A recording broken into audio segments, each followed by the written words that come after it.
გამარჯობა, მე თომა ვარ და ტიპი 1 დიაბეტი მაქვს. რა არის დიაბეტი? დიაბეტი ვითარდება, როცა პანკრეასი ორგანიზმი აღარ გამოყოფს ინსულინს, ან ორგანიზმი ინსულინს სათანადოდ ვერ იყენებს. არსებობს 2 ტიპის დიაბეტი. ტიპი 1, რომელიც მე მაქვს, რაც ნიშნავს, რომ ჩემი ორგანიზმი საერთოდ ვერ გამოიმუშავებს ინსულინს. ბავშვების უმრავლესობას ამ ტიპის დიაბეტი აქვს.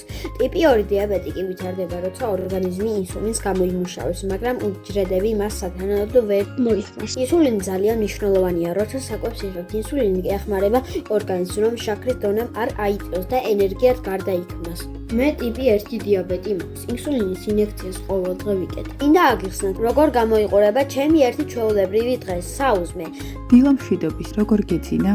გინდა ისაუზმო, შაქარი თუ გაისინჯე უკვე? დილამშვიდობისა დედა, შაქარს დღეში რამდენიმეჯერ ვისინჯავ. ეს ძალიან ადვილია. გლუკომეტრის საშუალებით. პირველ რიგში ვიწვევ თითში, შემდეგ ეს ჭხერს ვათავზებ გლუკომეტრში. სისხლის წვეთს დავაწვეთებ და ხელსაწყო მეტყვის, როგორია ჩემი შაქრის დონე. ამის შემდეგ ვიკეთებ ინსულინს, ინექციას მუცელზე, მხარში ან ბარძალზე და საუზმოდ. ესეც შენი ინსულინი. მადლობ დედა. ძალიან მნიშვნელოვანია ჯანსაღი კვება. მე ვიღებ ხილის, ბოსტნეულის, კარტოფილის, პურის და ხორცის დაბალანსებულ რაოდენობას, რომელიც შეესაბამება ჩემი ინსულინის დოზას და ფიზიკურ აქტივობას.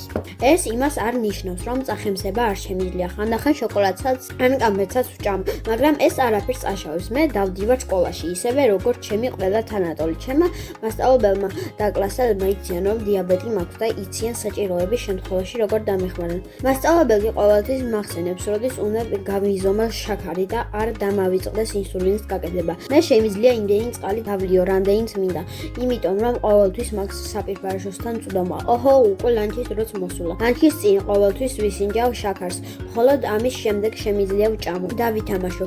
ხანდახან თავს ცუდად გრძნობ. ჩემმა მასწავლებელმა ყოველთვის იცის, რა უნდა გააკეთოს, კლასში პოსტერი გვაქვს და თუ აქედან რომელიმე სიმპტომს ვაჩვენებ, გასაგებია, რომ შაქარი ნორმაზე დაბალი მაქვს. შაქრის დაბალი დონე, ჰიპოგლიკემია, თაუბრუსხვევა, გულის ცემის გახშირება, ოფლიანობა, ხედულობის დაგვინდა, აგზნებადობა, შფოთვა, თავის ტკივილი, შიმშილის გრძნობა, წონასწორობის დაკარგვა. მაშინვე სვამ ხილის წვენის და ვჭამ რაიმეს, რომ თავი უკეთესად მიგრძნო. 15 წუთის შემდეგ კი ხელახლა ვისინჯავ შაქარს. თუ რომელიმე ამ სიმპტომს ვაჩვენებ, ესე იგი შაქრის დონე მოიმატა.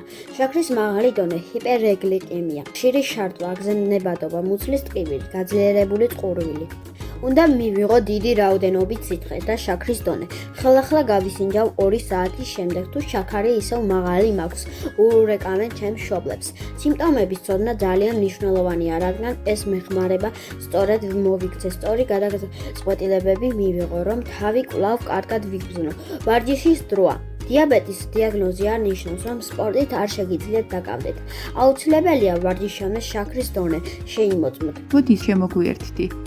კი, აღლავე, ვარჯიშის დაწყებამდე და მის განმავლობაში ჩვეულებრივ საჭიროა წახემსება.